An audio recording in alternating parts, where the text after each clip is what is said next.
My name is Danica.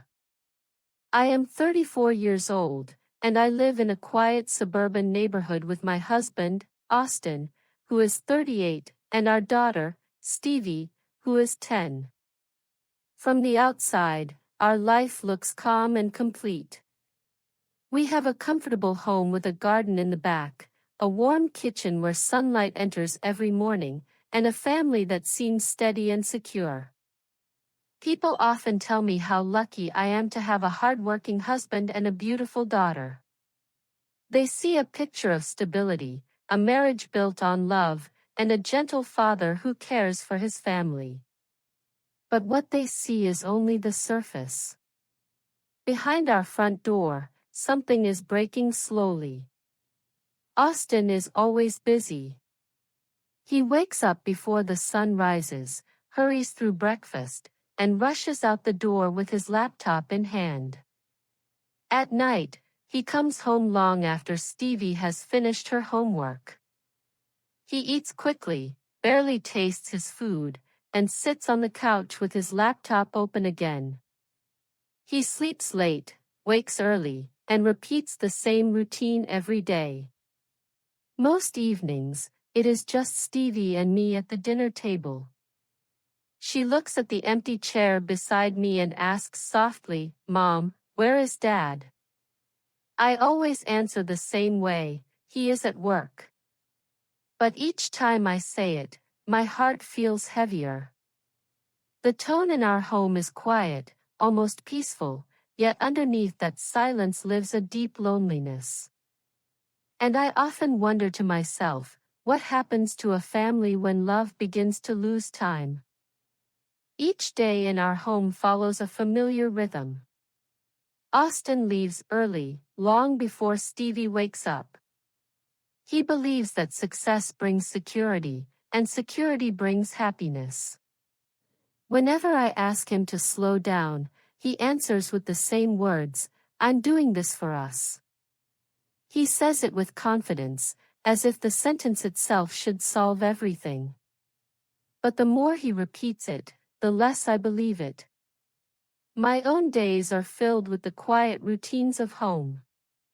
I prepare breakfast, help Stevie get ready for school, finish small chores, and manage my part-time work. In the afternoons, I sit with her as she does her homework, listening to her stories about school and friends. I try to be both mother and father, filling the space Austin leaves behind, but some spaces cannot be filled by anyone else. His absence grows like a shadow that follows us through each room of the house. It has not always been this way. Years ago, our home was warm and full of life. We used to have family dinners where we talked for hours.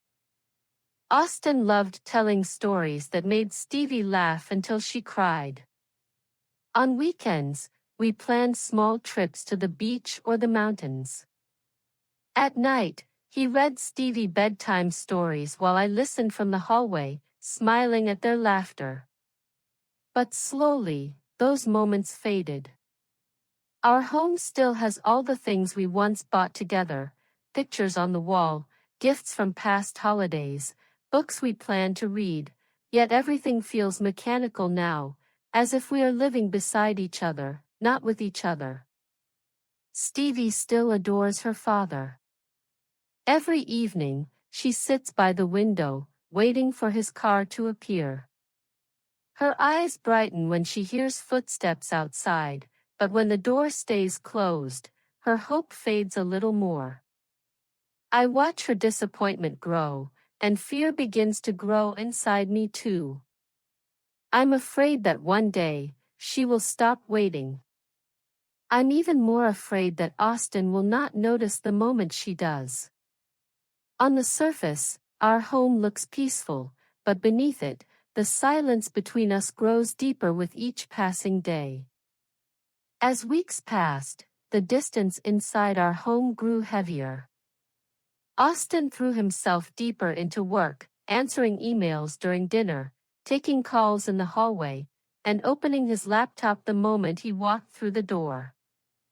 He believed that every hour he spent working was an act of love, a way to protect our future. But to me, each hour he spent away stole something from our present, a moment our daughter would never get back, a memory we would never create. Stevie began to sense the truth long before Austin did. One night, as I tucked her into bed, she asked in a small voice, "Mom, why is Dad never home? Doesn't he love us?" Her words sliced through me. I tried to defend him like I always did, whispering, "He's working hard for our future." But even as I said it, the meaning felt empty. Stevie turned her face toward the wall and said nothing more. I sat beside her, feeling the weight of a truth I didn't want to face. A few evenings later, when Austin finally came home, I tried once more to reach him. He sat on the couch with his laptop open, his eyes fixed on the screen. I stood in front of him and said, "Please stop working for one night. Stevie needs you." He didn't even lift his head. "I'm doing this for her," he said. "No," I replied quietly. "You're losing her." He paused for a moment but then continued typing, convincing himself that his sacrifice would one day be understood. The next day, something happened that neither of us could ignore.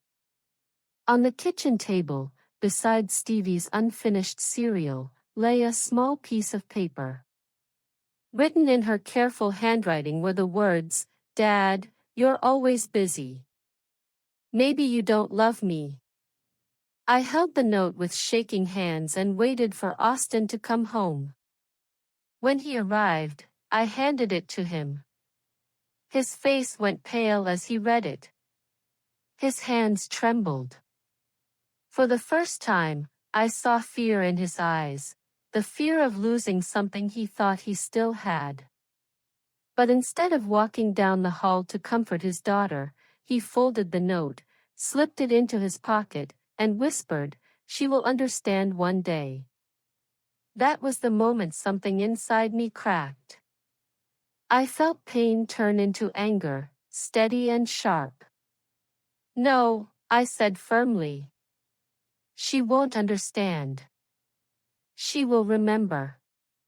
She will remember the empty chair at dinner. She will remember the nights she waited for you and you didn't come. She will remember feeling invisible." Austin had no answer. The silence that followed was thick and unforgiving. It filled the room, settled between us, and made it painfully clear. Our family was beginning to break. The emotional distance inside our home soon reached a point I had never imagined. Stevie stopped sitting by the window in the evenings. She no longer waited for the sound of Austin's car or looked up when the front door opened. Instead, she began closing her bedroom door earlier each night, as if building a small world where disappointment could not follow her. She stopped asking, "Where is Dad?" She simply accepted his absence, and that acceptance frightened me more than her questions ever had. I felt helpless, watching the bond between father and daughter fade like a photograph left in the sun. At the same time, I felt Austin slipping away from me as well. I was losing a husband and watching my daughter lose the father she still desperately loved. Austin continued working as if nothing around him was changing. He convinced himself that money would protect us, that a bigger future could erase a smaller present. But guilt began creeping into his eyes. He noticed how Stevie avoided looking at him at dinner, how her answers became shorter, how her shoulders sank when he entered the room without speaking. He noticed how I no longer called or texted him before bedtime, no longer asked when he would be home. He noticed, but he did not stop. One evening, everything broke open. I was setting the table while Austin opened his laptop again. Stevie sat quietly with her book, but her eyes were empty. I couldn't bear it anymore. My voice rose before I could control it. Money cannot hug our daughter at night, I shouted. Money cannot replace a father. My words echoed sharply through the house. Stevie startled, her lips trembling. Then she turned to Austin, her small voice cracking as she said, "Dad, I don't want your money. I just want you." Her cry pierced the room like glass shattering. Austin froze. His face went pale, then red, then pale again. He sat down heavily, covering his face with both hands. For the first time since our marriage began, I saw him cry. His shoulders shook as silent tears spilled through his fingers. When he finally spoke, his voice broke. I thought I was doing the right thing. I thought I was giving her a future. I knelt beside him and replied, "The future is today. The future is dinner, laughter, and stories. And we are losing all of it." In that moment, something shifted.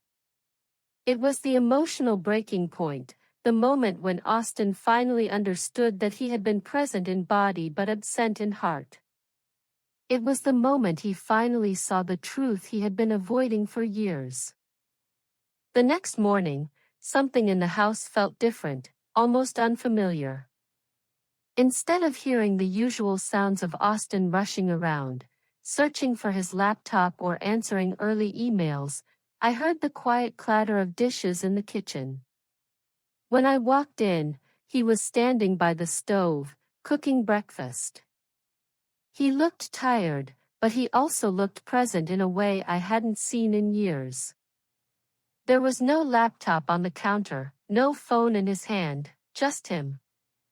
A few minutes later, Stevie came into the kitchen, rubbing her eyes. She froze when she saw her father standing there. For a moment, she didn't say anything. Then Austin smiled gently and said, "Today, I'll walk you to school." Stevie stared at him as if she wasn't sure whether to believe it. "Really, Dad?" she whispered. "Yes," he said, nodding. "Because family is my first job." Something soft flickered in her eyes, something that had been missing for a long time. Hope. That small change became the beginning of healing. It didn't erase the past, but it opened a door to a different future. That evening, we had dinner together at the table. No phones. No work. Just us. The conversation felt awkward at first, as if we were learning how to be a family again. But slowly, Stevie giggled at one of her father's stories, and Austin laughed with her. I felt relief wash over me, not loud or dramatic, just a quiet release of fear. I knew the road ahead would not be easy. Habits built over years do not disappear after a single moment of awakening. But I also knew that Austin had finally opened his eyes. He understood something he had forgotten long ago: love is measured not by long hours worked, but by moments shared, by presence, by attention. The emptiness that once filled our home began to lift, replaced by something gentler: hope, connection, and the possibility of a second chance. And this time, Austin knew exactly what truly mattered. Now I understand that being busy does not always mean being responsible. For a long time, I believed Austin's long hours were signs of strength and dedication, but I see now that sometimes, people use work to hide from the things that scare them the most: their emotions, their relationships, their own vulnerability. We often tell ourselves that success will make our families proud, that comfort and stability will replace presents. But children do not remember the price of the toys we buy or the size of the house we live in. They remember the dinners where laughter filled the room, the bedtime stories, the small moments of connection that shaped their hearts. Austin has learned this lesson slowly and painfully. He now understands that time is the only gift that never returns once lost. Money can be earned again, but a missed childhood cannot be rewound. One evening, he sat beside Stevie, held her small hand, and said softly, "From now on, I'll give you the one thing you need most, my time." Those words carried more meaning than any gift he had ever brought home. The truth is simple: work is important, but love is irreplaceable. Families do not ask for perfection, they ask for presence. They ask for a heart that listens, a voice that comforts, and hands that hold them close. Our story does not end with celebration or sudden happiness. It ends with something quieter, something deeper: peace. The kind of peace that arrives when love finally stands where it belongs, above everything else. If you liked this story, please like, comment, share, and subscribe to our channel. Thank you for learning English through stories with us, and we hope to see you in the next episode.